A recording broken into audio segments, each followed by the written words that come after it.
Sarcastic comments, क्या आपको पता है ये सब आपको लीगल कॉन्सिक्वेंसेस फेस करा सकता है?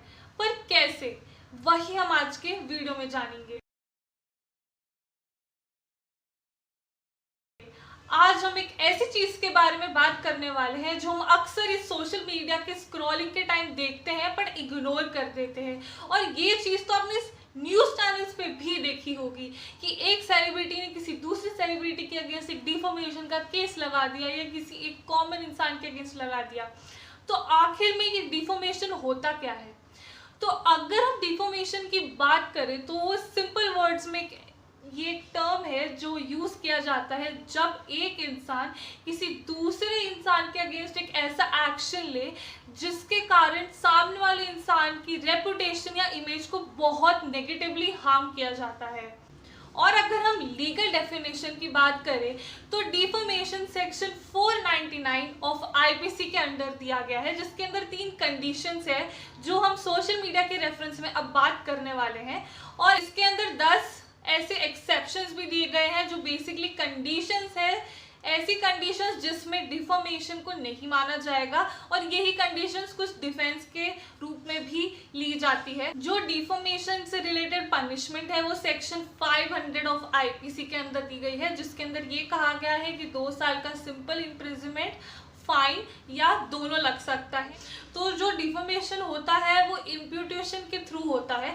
तो इम्प्यूटेशन मतलब ये कि जैसे फॉल्स स्टेटमेंट हो गया या कोई एलिगेशन लगा दिया, ऐसी कोई चीज़ जो सच है नहीं बट मनगढ़ंत कहानी बना के या जिसे हम कॉन्स्पिरेसी कहते हैं उसके थ्रू बोल दी, या कोई स्लैंग या अब्यूसिव वर्ड यूज कर दिया किसी और के अगेंस्ट, या इतना ज़्यादा सरकास्टिक कमेंट कर दिया कि सामने वाले की रेपुटेशन या उसकी इमेज पे बहुत ही ज़्यादा नेगेटिव इम्पैक्ट पड़ रहा है। तो चलिए वो 3 कंडीशंस के बारे में बात करते हैं जो फुलफिल्ड होनी चाहिए ऑनलाइन डिफॉर्मेशन का केस बनाने के लिए। पहला चीज़ ये है कि पब्लिकेशन फॉर्म में होना चाहिए। अब आप देख रहे हैं पब्लिकेशन में भी पब्लिक वर्ड आता है, मतलब ये कि पब्लिकेशन किसी पब्लिक डोमेन में होना चाहिए। कैसा पब्लिकेशन? एक इम्प्यूटेशन जो या तो वर्ड्स रिटर्न में किया गया हो, मतलब जैसे पोस्ट हो गया, कमेंट हो गया, व्लॉग हो गया, या कोई मैसेज जो किसी ग्रुप में डाला गया हो, जो आपके व्हाट्सएप या फेसबुक ग्रुप पे जो हम अक्सर ऐसे मैसेज भेज देते हैं किसी के भी ऊपर, वो भी इसमें आता है। या तो वो वर्ड्स स्पोकन होना चाहिए, मतलब जैसे ये वीडियो हो गया, ऑडियो हो गया, या कोई म्यूजिक के थ्रू। तीसरा टाइप है कि कोई विजुअल रिप्रेजेंटेशन के थ्रू होना चाहिए, मतलब जैसे मीम्स हो गया, इमेजेस हो गए, कोई कार्टून के थ्रू हो गया या कोई एनिमेशन के थ्रू हो गया। और चौथा है साइन या सिंबल।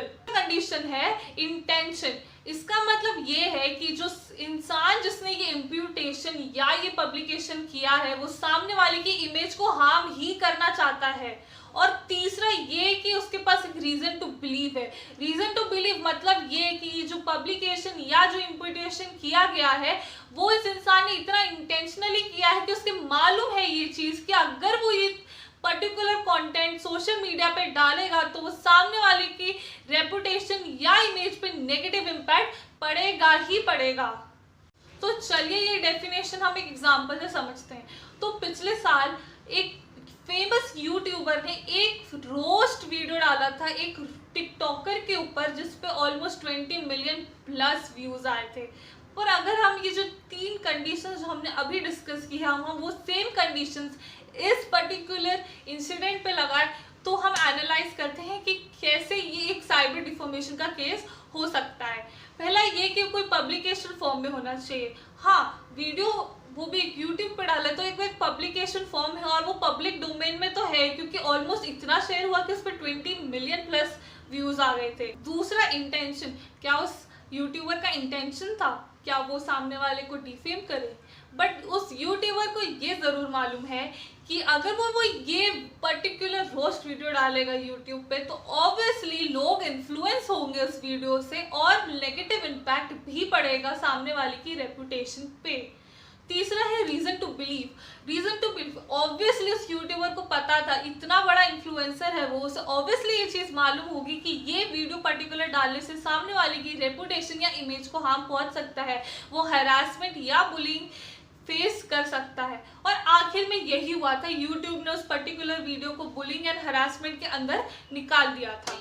सोचकर समझ कर उसके बाद ही सोशल मीडिया पे आप डालें कुछ भी। तो गाइस चलिए हम मिलते हैं नेक्स्ट वीडियो में, और आई होप इस वीडियो से आपको थोड़ा बहुत तो सीखने कुछ मिला ही होगा।